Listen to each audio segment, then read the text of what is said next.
जय हिंद दोस्तों, मैं नवीन शर्मा आपसे एक स्वागत करता हूं। आशा करता हूं आप सब एकदम अच्छे हैं, एकदम बेहतरीन हैं। एक बार सारे प्यारे दोस्त बताएंगे आप सब कैसे। बहुत अच्छे हो। नेहा, सोना, अंकित रॉय, अजय, विकास, वर्तिका, हर्ष, सपना, अमित, देवेश, सचिन, सूरज, जूली, दीपक कुमार, धर्मेंद्र कुमार, कविता, सबका स्वागत है और एकदम अच्छे से स्वागत है। और प्यारे बच्चे, अभी तक हम लोग पढ़ रहे थे आपका दिल्ली सल्तनत के बारे में। दिल्ली सल्तनत के बारे में अगर हम बात करें तो फटाफट से आप लोग कुछ आंसर करना मेरे। तो दिल्ली सल्तनत में हम लोगों ने क्या क्या पढ़ा था आपका। दिल्ली सल्तनत की अगर हम बात करते हैं तो दिल्ली सल्तनत पर कुल कितने वंश हुए? 5 वंश हुए। पहला गुलाम हम पढ़ चुके, गुलाम। खिलजी हम पढ़ चुके, तुगलक हम पढ़ चुके। अब सैयद आज हम पढ़ लेंगे लोधी। कहने का मतलब है गुलाम वंश पहला वंश था और बहुत अच्छे से इन्होंने दिल्ली के साम्राज्य को विकसित किया, राजधानी की कीमत बढ़ाई। अलाउद्दीन खिलजी का प्रयास आप जानते ही हैं, इस समय यहाँ पर 1320 तक में सबसे बेहतरीन काम किया। फिर इसमें आपका गयासुद्दीन तुगलक, मोहम्मद बिन तुगलक और फिरोज शाह तुगलक 1320 से लेकर 1414 यहाँ तक हम पढ़ चुके। तो मैंने कहा कि ये दिल्ली सल्तनत के विघटन का समय था। विघटन का मतलब दिल्ली सल्तनत की ताकत कम होने लगी थी। ये लोग कौन लोग हैं? आप कहेंगे भैया ये लोग तुर्क लोग थे। कौन थे ये? तुर्क। ऐसे ही तुर्क जब तुगलक वंश का अंतिम समय पर, कल मैंने बताया, एक एक दो दो वर्ष के लिए राजा रहे और उनकी हत्याएं होती रहीं, ऐसे ही एक सैनिक के रूप में विकसित हुआ खिज्र खां नामक व्यक्ति दिल्ली की गद्दी को हथिया लेता। ठीक है, क्या बोलेंगे? S4 क्या है? सैयद, ये हम आज पढ़ने वाले हैं। और L4 क्या है? लोधी, ये भी हम आज ही सैयद वंश के बारे में आपको 4 लाइन याद करनी है। इतिहास में छोटा सा काल है, बहुत बड़ा योगदान है नहीं, ना कोई राजा इनका हुआ। आएंगे सैयद वंश, तो क्या बोलेंगे आपका कि तुगलक वंश के विघटन के बाद में जब तुगलक वंश कमजोर हो गया तो एक सैनिक शक्ति के रूप में उभरा व्यक्ति अमीरों की मदद से गद्दी पर बैठता है, जिसका नाम था खिज्र खां। क्या था? खिज्र खां। ठीक है। और उसको रैयत ए आला की उपाधि दी गई। बहुत बार कंपटीशन में पूछा जाता है रैयत ए आला किस शासक को कहा जाता है। ठीक है। इसके बाद में गद्दी पर आया मुबारक शाह। मुबारक शाह जिसने अपने नाम का खुतबा पढ़वाया, अपने नाम का प्रशंसा पत्र पढ़वाया। मैंने आपको बताया था ऐबक के पढ़ाते समय कि खुतबा क्या होता था। जिन बच्चों ने वो क्लास करी होगी वो जानते। अच्छा मुझे बताएं, वह कौन सा शासक था जिसने अपने नाम का कोई खुतबा नहीं पढ़वाया, ना सुल्तान की उपाधि धारण की थी? ठीक है, बोलेंगे आगे।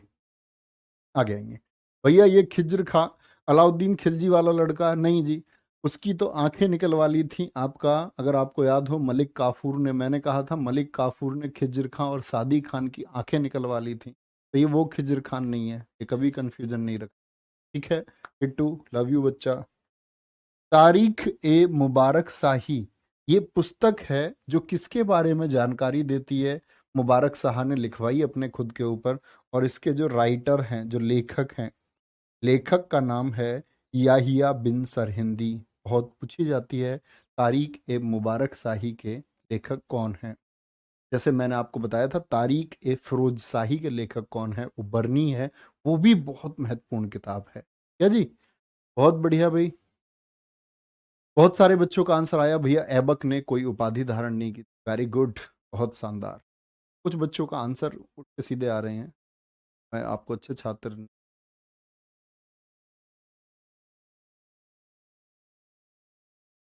चलो इसके बाद में मोहम्मद शाह, ये आपको याद करने की बिल्कुल आवश्यकता नहीं है। आलम शाह अंतिम शासक था। तो सैयद वंश के बारे में इसका पहला शासक याद रखें। दिल्ली का क्षेत्रफल बहुत छोटा हो चुका है। ये सिर्फ अपने राजपाट में, अपने खुद के अंदर के महल में व्यस्त हैं, अपनी जिंदगी को अच्छे से काटने में व्यस्त हैं, और कोई क्षेत्रफल विस्तार के लिए आक्रमण नहीं। कोई उस समय राजधानी की कीमत इतनी कम हो गई है, कोई उस पर भी आक्रमण नहीं होगा, आक्रमण भी। और आलम शाह अंतिम शासक एक याद रखें। और देखो ये कैसे शासक हैं ये आलम शाह। अब तुम दिल्ली की कीमत समझना, ये दिल्ली छोड़ करके बदायूं पहुंच गया। खुद दिल्ली की गद्दी को छोड़ गया, स्वेच्छा से, अपनी इच्छा से दिल्ली छोड़कर बदायूं पहुंच गया। बताओ कोई बात है? दिल्ली छोड़कर बदायूं चला गया। अब आप समझ सकते हैं, यानी दिल्ली अब बहुत विशाल नहीं रह गई थी, दिल्ली का उतना प्रभुत्व अब नहीं बचा था। ये अपनी स्वेच्छा से छोड़ करके चला गया। इसको बोला भैया कोई भी बैठो गद्दी पे, मेरी कोई इच्छा नहीं है कि मैं इस गद्दी पे बैठ जाऊं, ठीक है भैया। ये किसकी सेना में था? खिज्र खां।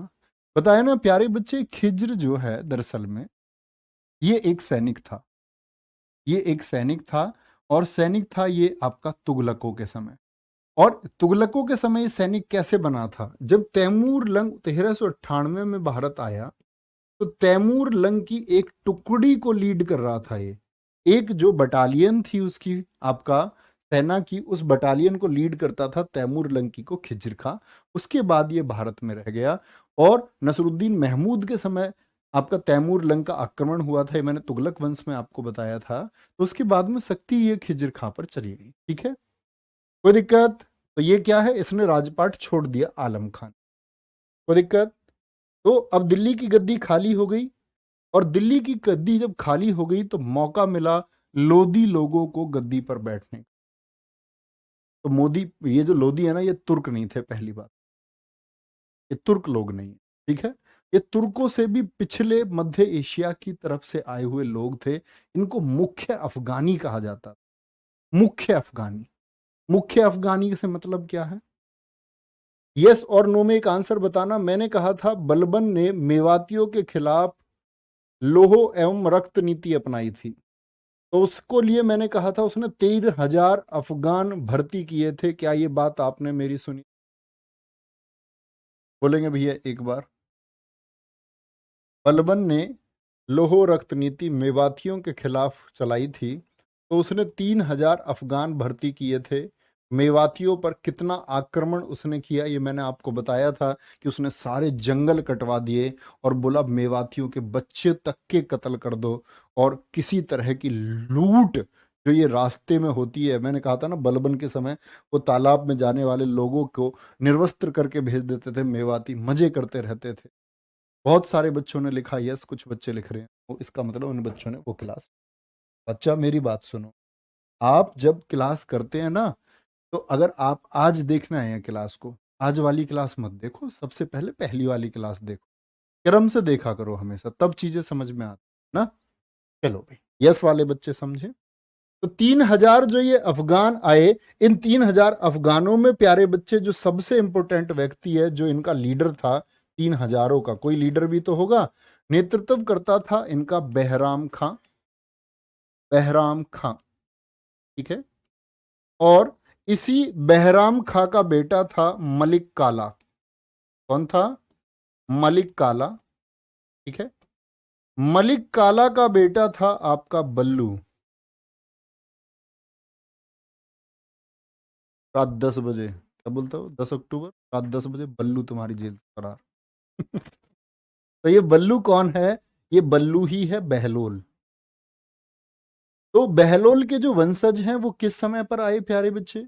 वो आए अफगान बनकर के, किसके समय पर? आपका बलबन के समय पर।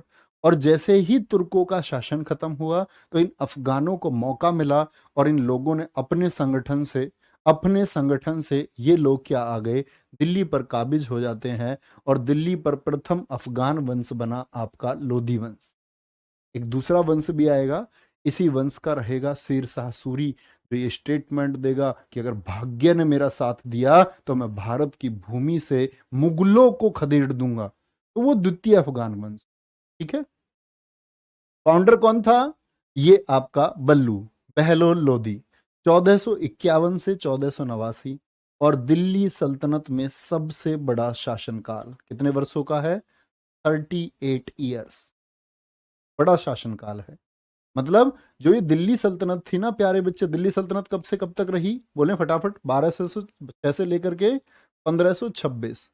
तो ये जो 320 साल हैं, इन 320 सालों में सबसे लंबे समय तक गद्दी पर रहा है 38 वर्ष तक बहलोल लोधी। मतलब इससे ज्यादा टाइम तक गद्दी पर नहीं रहा। तो ये क्या है? ये बहुत इंपॉर्टेंट है कि दिल्ली की गद्दी पर सबसे लंबे समय तक शासन करने वाला राजा कौन था? ठीक है, बोलेंगे एक। संध्या सिंह को ब्लॉक कर दें, ये कह रही हैं केवल पुराने बच्चों पर ध्यान देते हैं, लोगों के डाउट करे। ऐसे नाम से पता चलता है कौन पुराना है, तुम्हारा नाम ही पुराना सा लग रहा है मुझको। इनको ब्लॉक कर दिया जाए, मुक्ति दी जाए, हमारे शासन से इनको दूर ले जाया जाए, और दिल्ली की गद्दी के समीप भी ये नहीं दिखनी चाहिए, रहने देना। बच्चा पढ़ा करो, मत लिखा करो ऐसी चीज। तुम्हारे नाम से क्या होता है? तुम्हारा नाम लेने से तुम लोग उछलते कूदते रहते हो, फुदकते रहते हो। तुम्हारे गांव में भी नाम लेता है कोई तुम्हारा? है? बनाओ, तब लेंगे एक दिन, मजबूर कर दो पूरे देश को अपना नाम लेने को। धीरे धीरे धीरे धीरे काम करते रहो, और ऐसा एक टारगेट बनाओ, 20 साल की मेहनत में ये तुम करके दिखाओ, तब लेंगे। भाई मुझसे क्यों नाम, मेरे नाम लेने से क्या होगा तुम्हारा? है? मैं खुद भूल जाऊंगा तुम्हारा नाम लेके कि मैंने तुम्हारा कभी नाम लिया था। और तुमको याद रहेगा कि हिस्ट्री क्लास में मेरा नाम लिया, तो सब होता है ऐसा। स्कूटी वाली नई बात बताती है, ये मत पूछने लग लेना स्कूटी वाली कौन है। दिल्ली सल्तनत काल में सबसे लंबा शासन काल। ठीक है। और बहलोल लोदी के बारे में एक और बात याद रखें प्यारे बच्चे, इसको हम द्वितीय सिजेरियन सुल्तान कहते हैं। क्या बोलते हैं इसको? द्वितीय सिजेरियन सुल्तान। बहुत इंपॉर्टेंट बात है ये, नोट कर ले। द्वितीय सिजेरियन सुल्तान किसको कहा जाता है? ठीक है, एक बात याद रखें, जब ये गद्दी पर बैठा उससे पहले ये मुल्तान का गवर्नर था। क्या था ये? मुल्तान का गवर्नर था। और उसके बाद में इसने दिल्ली में आकर के अपनी सत्ता स्थापित की। तो भैया सिजेरियन से क्या मतलब है? आज प्यारे बच्चे, मैं आपको लोगों को ये बताता हूँ, आप जानते हो कि आज ज्यादातर जो बच्चों का जन्म होता है, नॉर्मल डिलीवरी होती है बच्चों के जन्म की, या ऑपरेशन ज्यादा होते हैं? तो आप कहेंगे भैया आज ऑपरेशन ज्यादा होते हैं। तो जो बच्चा ऑपरेशन से पैदा होता है, उसको बोलते हैं सिजेरियन चाइल्ड। तो ये बहलोल लोदी भी ऑपरेशन से पैदा हुआ था। उस समय ये बड़ी बात थी, आज ये बड़ी बात नहीं है ऑपरेशन से बच्चे होना। पहले तो दाई माँ होती थी, तो पहले बच्चे नॉर्मल होते थे। ठीक है, तो क्या बोलोगे? आज बच्चे नॉर्मल ना होने के बहुत सारे कारण हैं, कि लड़कियों की एक तो डाइट चेंज हो गई, एक उनका आधुनिकता का शिकार जो लड़कियां हुई हैं वो अपने खाने का बिल्कुल ख्याल नहीं रख। मैं हमेशा से कहता हूँ कि बच्चा, तुम्हारे पास लड़कों से भी ज़्यादा जिम्मेदारी है। ठीक है, लड़कों की अगर बात करें, लड़के परिश्रम करते हैं, घर चलाते हैं, लेकिन जो जिम्मेदारी तुम्हारे हिस्से में आई है ना, वो बहुत बड़ी है। किसी बच्चे को जन्म देना, ये किसी पुरुष की मतलब ताकत की, अगर बोले ना, कई पुरुषों की ताकत की भी बात नहीं है। बच्चे को अपने गर्भ में रख उसको जन्म देना, ये ताकत सिर्फ प्रकृति ने स्त्री को दी। तो आपकी रिस्पॉन्सिबिलिटी बनती है कि बेकार डाइट कभी ना ले। ये जो चीज़ें बाजारों में बिकती है ना, आप इनसे बचें, कि हेल्दी। और एक स्टेट था कि भाई आज राजीव भाई दीक्षित, आपने नाम सुना होगा, उनकी एक थेरेपी बहुत पॉपुलर हुई थी आप भी लोगों तक, कि जो खाने वाला चूना होता है ना, खाने वाला चूना अगर एक गेहूं के दाने के बराबर हर महीने प्रेगनेंसी के टाइम पर दिया जाता रहे, तो नॉर्मल डिलीवरी हो जाती है। और इसको जितने भी लोगों ने अपनाया, 100% चांस, और 100% इसके रिजल्ट रहे। ठीक है, इसलिए तो मरवा दिया था उनको लोगों ने, क्योंकि उन्होंने ऐसी विधियां लोगों को बताई कि जो विदेशी कंपनियां, विदेशी व्यापार था, वो बंद होने लग गया। तो क्या बात बोलेंगे, ये उस समय बड़ी बात थी ऑपरेशन होना। तो भैया आप कहेंगे फिर प्रथम कौन है, ये भी तो दिमाग में आएगा। प्रथम सिजेरियन किसको कहा जाता है? ऐसा कोई और भी हुआ था क्या इससे पहले? हाँ, मौर्य वंश में हुआ था आपका। मौर्य वंश में चंद्रगुप्त मौर्य का लड़का बिंदुसार। चंद्रगुप्त मौर्य जानते हो ना, जिनके प्रधानमंत्री आचार्य चाणक्य थे। आचार्य चाणक्य ने एक बच्चे को चुना था कि मैं तुमको चक्रवर्ती सम्राट बनाऊंगा भारत का।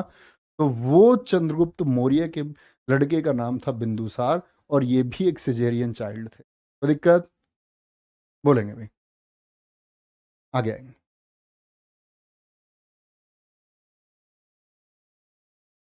आगे चले। बहलोल लोदी का 2 बार राज्याभिषेक हुआ है। मतलब 2 बार राज्याभिषेक का मतलब होता था कि 2 बार ये गद्दी पे बैठे। 2 बार गद्दी पे बैठे, ठीक है। दरी पर बैठकर शासन करता था। अब ये 38 वर्ष तक इसका सबसे बड़ा शासनकाल यूं ही नहीं है। इसने लोगों के सामने अपनी ऐसी इमेज बनाई कि मैं बहुत साधारण शासक हूं और मैं तुम्हारे साथ हूं, मैं तुम्हारे साथ हूं। आप लोग जो दिल्ली कमजोर उस समय हो चुकी है, बोल रहे कि आप अपनी मनमानी से अपनी चीज कर सकते। तो ये बोलते कि लोगों की सहमति के द्वारा इसका शासन चला। दरी पर बैठ करके शासन करता था। यह चाहता था कि इसका बड़ा बेटा बारबक शाह गद्दी पर बैठे। बारबक शाह इसके बेटे का नाम है। और इसके 2 बार राज्यभिषेक के साथ में एक लाइन लिखी हुई है। फिरोज शाह तुगलक का भी 2 बार राज्यभिषेक हुआ था। पहले थट्टा में, जहां पर याद है लू लगने से मोहम्मद बिन तुगलक की मौत हो गई थी, यस और नो। वहीं पर किसको घोषित कर दिया गया था, आपका सुल्तान किसको घोषित कर दिया गया था, फिरोज शाह तुगलक। वापस दिल्ली लाया गया, इसको फिर घोषित किया, ठीक है। अब देखो 2 बार राज्यभिषेक बहुत सारे राजाओं के हुए हैं। 2 बार राज्यभिषेक, 6 शासक कहे जाते हैं कुल मिलाकर के। और बहुत सारे बच्चे अकबर को समझते हैं तो वो गलत करते हैं। 2 बार राज्यभिषेक जो हुए हैं ये शासकों में, एक तो आपका औरंगजेब है, आगे आएगा औरंगजेब। एक आपका बहलोल भाई हो गया, बल्लू, ठीक है। बहलोल के साथ में एक कौन हो गया, फिरोज शाह तुगलक हो गया, एफएसटी हो गया। एक आपका शेर शाह सूरी, शेर शाह सूरी, ठीक है। एक आपका इब्राहिम लोदी, आई लोदी बोलते हैं इसको, इब्राहिम लोदी। और एक थे छत्रपति शिवाजी महाराज जी। क्या बोलोगे, छत्रपति शिवाजी महाराज जी थे। छत्रपति शिवाजी महाराज जी, ये 6 लोग हैं हिंदुस्तान में जिनका क्या हुआ है, 2 बार राज्यभिषेक हुआ। तो ऐसा भी क्वेश्चन एसएससी ने एक बार पूछा हुआ है, निम्नलिखित में से वह कौन सा शासक है जिसका 2 बार राज्यभिषेक नहीं हुआ है। तो नाम था अकबर का, क्योंकि बच्चे समझते हैं कि अकबर का 2 बार राज्यभिषेक हुआ, ऐसा नहीं था। वो मैं अकबर के टाइम के आपको बताऊंगा। अकबर को जस्ट ही जो उसका मतलब मुख्य संरक्षक था बैरम खां, उसने उस जस्ट कलानौर पंजाब में ईंटों पर बिठा करके उसको बोल दिया था कि अब तुम्हारे पिता हुमायूं इस दुनिया में नहीं रहे हैं, अब तुमको ये गद्दी संभालनी होगी। तो उसको राज्यभिषेक नहीं कह सकते। राज्यभिषेक तो पूरा मतलब प्रॉपर तरीके से होता है। कोई दिक्कत, तो क्या बोलेंगे इसमें, आपका औरंगजेब, बहलोल, फिरोज शाह तुगलक, शेर शाह सूरी, और आपका इब्राहिम लोदी।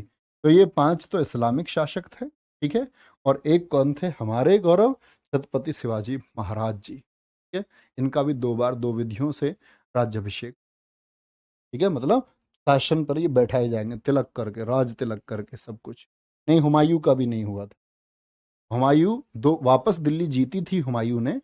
जब एक बार हुमायूं आपका यहाँ से हार करके चला गया था, जब उसको आपका कन्नौज के युद्ध में शेरशाह सूरी हरा देता है, तो वो 15 वर्षों के बाद आता है 1555 में, ठीक है। 1540 में भाग जाता है। जब वापस आया ना तो दिल्ली की गद्दी पर उसका राज्याभिषेक नहीं हुआ, कभी मत बोलना, ठीक है। चलो, ये बच्चा कह रहा है सर ये दरी है या दूरी है। बच्चा दूरी पर बैठकर शासन कर सकता है कोई, दूरी पर बैठकर आप बैठ जाओगे, दूरी पर, लंबाई पर बैठ जाओगे आप, लंबाई पर, तापमान पर बैठ जाओगे आप। दरी होती है बिछाने वाली, दरी नहीं समझते हो। चलो, पहले तो ये होता था कपड़े दे करके, आज तो लोग बेडशीट वेडशीट बिछाते हैं। पहले तो जो घर के बेकार कपड़े होते थे उनको दरी दी जाती थी, वो बुन के दे जाता था, हमारे घर भी थी। सिकंदर लोदी, सिकंदर लोदी को जानने से पहले ये एक लाइन जान लें। बहलोल लोदी ने जौनपुर जाकर वहां के शासक हुसैन शाह सरकी को हराकर अपने बेटे बारबक शाह को वहां का गवर्नर बनाया। क्या बनाया, वहां का गवर्नर बनाया। अब मैं आपसे जौनपुर की बात पूछ लेता हूं जरा, मुझे बताएंगे जौनपुर की स्थापना किसने की थी, कमेंट सेक्शन में फटाफट से। जौनपुर की स्थापना तो फिरोज शाह तुगलक के समय पर किसने, आपका ख्वाजा जहां, याद है प्यारे बच्चे, ख्वाजा, क्या बोलोगे, ख्वाजा जहां, ख्वाजा जहां, जिसको मलिक शरवर भी मैंने कहा था, या जिसको हम मलिक उस शर्क के नाम से जानते हैं। मलिक उस शर्क से मतलब था, तर्क से मतलब इसने की थी स्थापना तर्की वंश की। तर्की वंश की स्थापना यूपी के एग्जाम्स में बहुत पूछा जाता है। तर्की वंश की स्थापना किसने की थी? किसने की थी? मलिक सरवर बोले, ख्वाजा जहां बोले, या इसकी उपाधि थी मलिक उस सर्क? क्या बोलोगे आपका? मलिक सरवर। मलिक सरवर, ये चीजें मैं आपको लिखा चुका हूँ। तो ये फिरोज शाह तुगलक के समय पर इसने बनाया था, इन्हीं के अधीन था। लेकिन जैसे जैसे लोधी वंश आया तो यही जौनपुर दिल्ली के लिए सिर में दर्द बन गया। सिर में दर्द किस तरह से बन जाता है? क्योंकि अगर जौनपुर से कनेक्शन कट जाए तो इधर बिहार और बंगाल पर कंट्रोल रख पाना बहुत मुश्किल था। बिहार और बंगाल पर नियंत्रण जौनपुर के थ्रू ही होता था। तो इस जौनपुर में क्या हुआ कि ये जो आपका हुसैन शाह सरकी था, इसने बोला मैं दिल्ली के अधीन नहीं हूं, इसीलिए बहलोल लोदी ने आक्रमण किया। बहलोल लोदी ने क्या किया? आक्रमण किया। ठीक है, कोई दिक्कत? बोलेंगे भाई आराम से। सर जी और किस किस का बच्चा आप लोगों में ये कमी है? देखो, एक पता आपके लिए लोग क्या कहते हैं, समझना आप। कहते हैं कि ये बच्चा 10वीं 12वीं का है जो एमटीएस देगा, इसको ऊपर ऊपर से पढ़ा दो। ऐसा इंडस्ट्री में चलता है आज, मतलब बिजनेस इंडस्ट्री हो चुकी है लगभग बहुत सारे क्षेत्र। और ये होता है इन बच्चों को ऊपर ऊपर से पढ़ा दो। मेरा क्या मानना है? मेरा मानना है कि बच्चा समझने और सुनने को तैयार होता है। आप अगर उसको उस उत्साह से, और वो डिलीवरेंस आपके पास है कि बच्चे को आप ये कॉन्फिडेंस में लें कि वो पढ़ेगा, आप उसको ये विश्वास दिलाएं तो वो सीखता है सारी चीज़। उससे कोई फर्क नहीं पड़ता। हो सकता है ग्रेजुएट एक बच्चा भी मेहनत ना करे, वो किसी की बात ना सुने। ये मेरा विश्वास तुमसे है, तुम सुनते हो चीज। जब मैंने बता दिया आपको 6 ही राजाओं का राज्याभिषेक हुआ है 2 बार, अब कोई कुछ काहे को क्यों क्यों कंफ्यूज करना है? कोई दिक्कत? तो बहलोल लोदी बुढ़ापे में एक स्वाभाविक मौत मर गया, लेकिन अपनी मौत से पहले उसने हुसैन शाह सरकी को हराकर अपने बेटे बारबक शाह को क्या बना दिया प्यारे बच्चे? वहां का गवर्नर बना दिया। ठीक है। सिकंदर लोदी आया। ये कौन है? ये बल्लू भाई का छोटा लड़का है, बहलोल लोदी का छोटा पुत्र। ठीक है, बारबक शाह से छोटा है, बल्लू का छोटा पुत्र।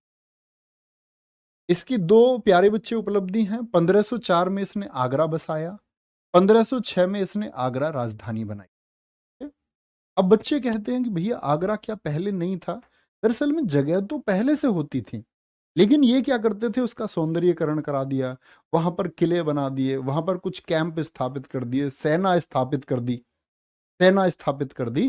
तो 1504 में आगरा बसाया, और यहाँ 1505 में भी इसका एक काम है। 1505 में इसने, याद रख लेना, कुतुब मीनार की मरम्मत कराई थी, क्योंकि दिल्ली में भूकंप आया था 1505 में, और भूकंप से कुतुब मीनार क्षतिग्रस्त हो गई थी। तो 1505 में इसने क्या कराई? मरम्मत कराई। अच्छा, इसने मुहर्रम पर ताजिया निकालना बंद कर दिया। मुहर्रम देखा है आपने? इस्लाम का त्योहार होता है, उसमें खुद को पीटते हैं वो लोग, और वो दुख प्रकट करते हैं ईश्वर के प्रति कि हमारे दुखों के लिए हमको माफ किया जाए। ठीक है। मुहर्रम पर ताजिया निकलना इसने बंद कर दिया। गंगा यमुना स्नान पर रोक लगाई इसी ने, हिंदुओं को। जैसे हमारे यहाँ क्या होता था, आप लोग जानते हैं कि आज तो बहुत सारे जगह पर हमारे बच्चों के ऐसे वो बोलते हैं, तुम्हारे यहाँ पता नहीं क्या बोलते हो, उपनयन को क्या बोलते हैं उसको, गंजा कर देते हैं इसमें बच्चे को, और बोलते हैं कि भाई इसके बालों को क्या करना है, पहली बार में लटूरी बोलते हैं, हमारे यहाँ लटूरी उतरती है उसकी। तो इसने क्या बोला कि ये गंगा जमुना के किनारे नहीं होगा, हिंदुओं पर रोक लगाई गई। मथुरा ज्वालामुखी के मंदिर तोड़ दिए, और साथ में वो कसाईयों को दे दिए इसने तोलने के लिए कि मांस तोलो अब इससे, मंदिर की मूर्तियों के टुकड़ों से। इसने गजे सिकंदरी लागू किया जो 30 इंच का था। गजे सिकंदरी का मतलब ये एक स्केल था भूमि नापने के लिए।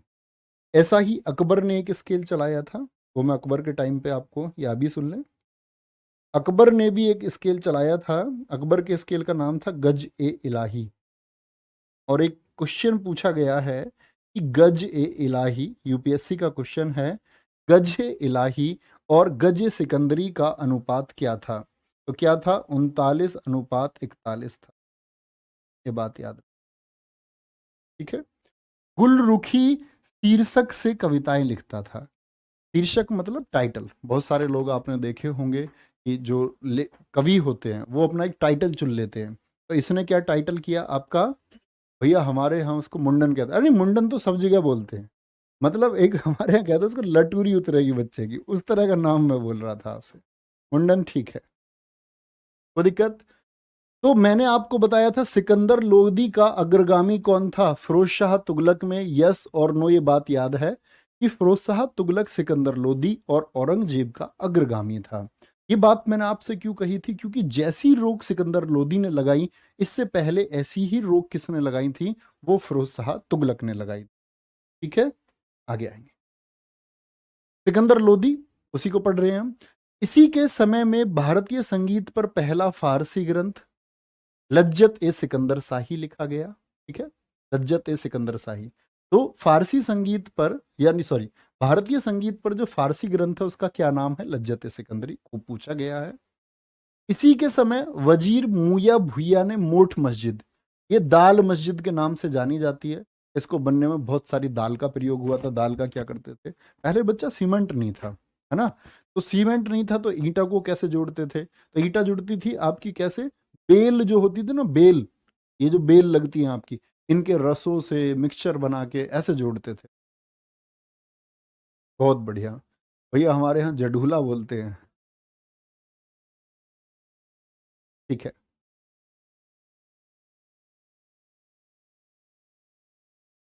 अच्छा बहुत बढ़िया। नाम है इनका ज्योति गोस्वामी और ये लिख रहे हैं सर आई एम कमल गोस्वामी। अच्छा, आप लड़का और लड़की दोनों हैं। ए,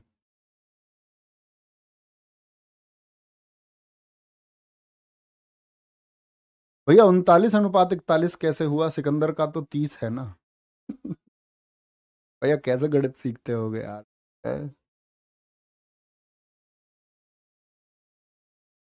39:41 से मतलब है कि इन दोनों के अनुपातों में दो का अंतर है। इन दो के अनुपातों में कितने का अंतर है, 39/41 को ही तो बोलेंगे। तो कहने का मतलब है, तो ये 30 है, तो ये लगभग इंच में आपका लगभग 31 के आसपास रहा होगा, हम मान। इससे रेशियो है ये इंच थोड़ी बता रहा हूं मैं कि 39-41 इंच है। मैंने तो रेशियो बताया है? अच्छा, अब गणित में लिखते हैं जैसे 4:5। तो 4:5 का मतलब क्या होता है, क्या आप इसको 4 इंच कहते हो फिर? अपने पास से नहीं कहते ना। अनुपात एक, अनुपात का मतलब है दोनों चीजों में अंतर इतना है। बच्चों, इतने कमजोर नहीं होना है, बहुत शातिर स्टूडेंट बनो। आज इतना दुनिया प्रगति कर चुकी, तुम अभी इतने पीछे रहोगे तो कैसे बात बने। खुद को बहुत शार्प करो। 1505 ईस्वी में क्या हुआ आपका, क्या हुआ, मोठ की मस्जिद का निर्माण हुआ। मियाँ भुइया की रचनाएं हैं, फरहंग ए सिकंदरी, तिब्बत ए सिकंदरी। ठीक है। वह दिल्ली सल्तनत का कौन सा सुल्तान था जो दाढ़ी नहीं रखता था? ऐसे क्वेश्चन अब से 10 साल पहले बहुत पूछे जाते थे, अब नहीं पूछे। ठीक है। गले की बीमारी के कारण इसकी मौत हो गई। किस सुल्तान की मौत किस वजह से हुई है, ये कभी नहीं पूछा। ठीक है, कोई दिक्कत। आगे आएंगे, नोट कर लेंगे। बोलो भी एक बार, आवाज ठीक नहीं आ रही है क्या? कोई कोई बच्चा कह रहा है तेज बोलने जी। मैं तो रोज के जितना ही बोल रहा हूँ भाई। आवाज देख लेना कुछ। ठीक है, फोन में तुम्हारे चला के दिखाओ मुझे जब पता चले। जूम करना है, ये लो।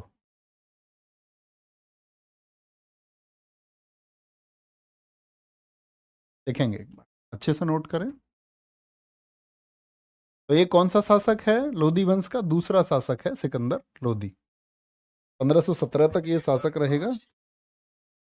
आवाज तो यार बढ़िया आ रही है, देखना, दिखाओ, सुनाओ। कितनी तेज आवाज आ रही है? तुम्हारे अपने फोन में कोई दिक्कत होगी। ठीक है, बढ़िया आ रही है आवाज। चलो भाई, अब बच्चू हम चलते हैं आगे। बच्चू पटेल क्या बोलोगे? इसका मकबरा कहाँ है? दिल्ली में है। और सिकंदर लोदी के समकालीन, ये सिकंदर लोदी किस किस के साथ था? कबीरदास इसी के समय थे, गुरु नानक इसी के समय थे, राणा सांगा सिसोदिया वंश के जो पूर्वज हैं महाराणा प्रताप जी के, वो भी किनके वंशज थे? वो सिकंदर लोदी के समय पर थे, यानी कि समकालीन है। क्या बोलोगे? सिकंदर लोदी के समकालीन है। किसके वंशज हैं ये? इन्हीं के वंशज थे, महाराणा प्रताप सिसोदिया वंश के। ओके जी, आगे आए। तो इसके बाद में इसकी मृत्यु हो गई। स्वाभाविक मृत्यु के बाद में गद्दी पर कौन आया? इब्राहिम लोदी। और ये दिल्ली सल्तनत का अंतिम शासक है दोस्त। तो अब क्या है, आप समझ सकते हैं कि दिल्ली सल्तनत का अंतिम शासक है, यानी दिल्ली में अब कुछ बचा नहीं है। दिल्ली अब कमजोर हो चुकी थी, और इतनी कमजोर हो चुकी है कि इब्राहिम लोदी दिल्ली सल्तनत का अंतिम शासक हुआ। और दिल्ली सल्तनत का अंतिम शासक क्यों? क्योंकि बाबर आया बाहर से, और बाबर ने क्या कर दिया? इसको हरा दिया। 1518 में ये कमजोर होता है। राणा सांगा और आपका वर्सेज इब्राहिम लोदी और राणा सांगा के बीच में खतौली में युद्ध हुआ। और खतौली के इस युद्ध में हार किसकी होती है? तो बहुत सारे लोग कहते हैं कि इसमें राणा सांगा की विजय हुई। तो इतिहासकारों का मत है राणा सांगा की विजय अगर हुई होती तो राणा सांगा दिल्ली को अपने कब्जे में करते। इब्राहिम लोदी की विजय अगर हुई होती तो राणा सांगा इसके अधीन हो जाते। जबकि ऐसा कुछ भी नहीं हुआ। तो ये मत निकल के आता है कि यह युद्ध क्या रहा? अनिर्णायक रहा। ठीक है। पानीपत का प्रथम युद्ध किसके समय पर हुआ? और पानीपत का प्रथम युद्ध, बैटल ऑफ पानीपत, यही दिल्ली सल्तनत का अंत साबित हुआ। तो आपसे पूछे वह कौन सा युद्ध है जो दिल्ली सल्तनत के अंत का कारण बना? दिल्ली सल्तनत के अंत का कारण कौन सा बना है प्यारे बच्चे? अंत का कारण कौन बना? वो पानीपत का युद्ध है। भारत के राजा तलवारों के दम पर थे, बाबर तोप वोप लेके आएगा। ऐसा समझो जैसे बड़ी माँ लेकर के आया हो। केजीएफ में जैसा आती है ना वो बड़ी बंदूक, तो ऐसा समझो जैसे बड़ी माँ आई हो। तो ये तोप लेकर के आया बाबर, और तोप लेकर के आया तो क्या कर दिया इसने फिर देखेंगे। पानीपत का युद्ध, इब्राहिम लोदी वर्सेस बाबर। बाबर कैसे आएगा ये हम मुगल वंश में पढ़ेंगे, बाबर में पढ़ेंगे कि बाबर कैसे आया, किन स्थितियों से वो भारत आया। ठीक है, देखेंगे। इसे दौलत खां लोदी ने आमंत्रित किया। कौन कौन लोग थे उसके बारे में भी बात करेंगे। विजयी कौन हुआ इसमें? बाबर विजयी हुआ। इसी युद्ध से दिल्ली सल्तनत का अंत हुआ और भारत में मुगल साम्राज्य की स्थापना हुई। ठीक है। युद्ध भूमि में मारा जाने वाला पहला शासक था इब्राहिम लोदी, की हत्या हो गई। बाबर कितनी तैयारियों से आया, क्या क्या लेकर के आया, इसके बारे में हम बात करेंगे। बाबर को पढ़े, कोई दिक्कत, कोई परेशानी? भैया आपने लुसेंट बुक पढ़ी है क्या? हाँ पढ़ी है, लेकिन मैंने पढ़ी थी लगभग, मैं तुम्हें बताऊं, लुसेंट 2015 में, 2015 2015 में पढ़ी। ठीक है, कोई दिक्कत? वो अच्छी किताब थी काफ़ी। और एक समय तो लुसेंट का राज रहा है 3-4 सालों तक, 15, 16, 17, 18 तक, 4 सालों तक कम्पिटिटिव एग्जाम लुसेंट से बहुत अच्छे से बनते रहे।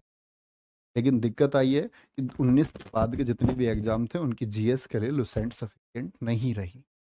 आपको एक्स्ट्रा एफर्ट लगाने पड़ते, है ना। चलो ठीक है प्रियांशु, अब आप बोल सकते हैं आप लोगों को कोई डाउट है। हमारी ये क्लास आज ही तक की थी, यहाँ तक ही है। ठीक है Ankur, thank you. Hrithik Bhati, very good. चलो भैया मैं तो 2023 में पढ़ रहा हूँ। नहीं बिल्कुल पढ़ें, किताब बेकार नहीं है। आगे चलें। खतौली वाले एकदम से उछल उछल के आए हैं। ये जो मेरठ के पास मुजफ्फरनगर खतौली वाले हैं ना, ये उछले होंगे एकदम से। तुम्हारा वाला खतौली नहीं है ये। तुम्हारा वाला खतौली नहीं है, हरियाणा का खतौली है। बहुत बढ़िया। आशीष, मुझे इतिहास से प्यार होता है। अरे भैया ना, इतिहास से ना करो।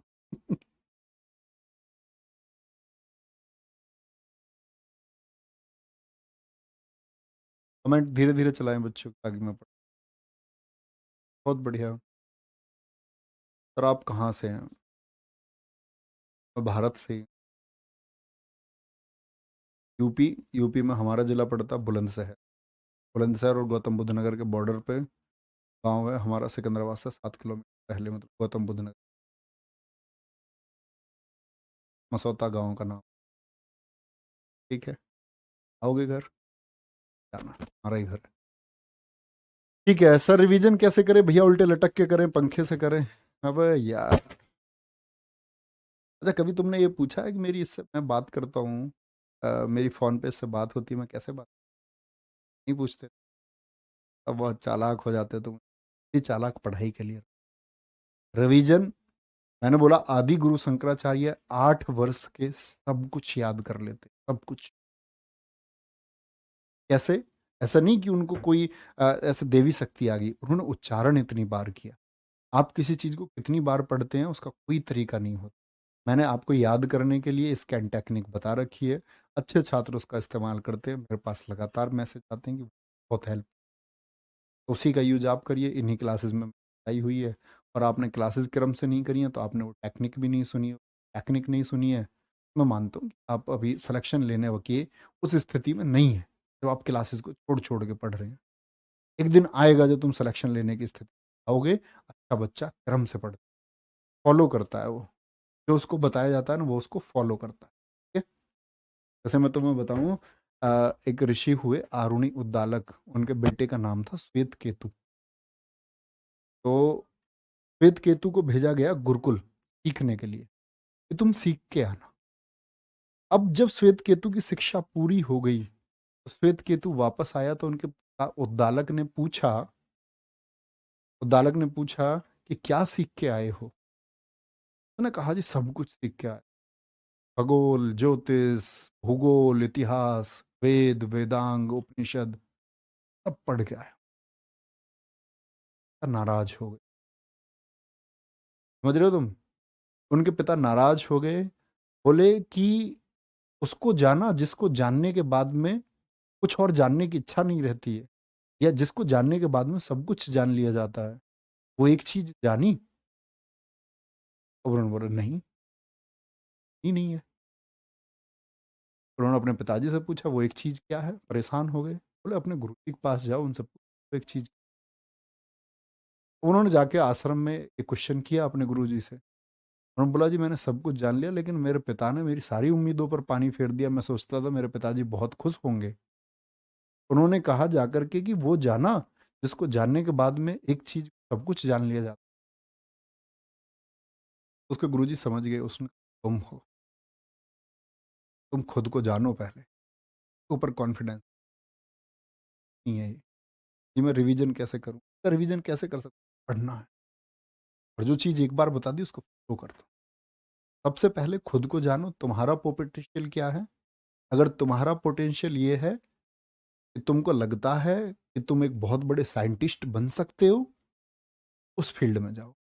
लगता है तुमको डॉक्टर बन सकते हो, तो उस फील्ड में जाओ। और तुमको लग सकता है कि तुम कुछ और नहीं बन सकते, सरकारी नौकरी हम ले सकते हैं मेहनत करके, और यही एक ऑप्शन है। स्थिति हमारी घर की ऐसी है कि तरफ जाना होगा, और इसी के जरिए हम आगे बढ़ सकते हैं। तो पूरा एफर्ट इसमें, वही तुम्हारी पहचान। ठीक है, तो मत खोना कभी। ख्याल रखें, मिलते हैं कल। बाय बाय, टेक केयर, जय हिंद, जय भारत, जय माता।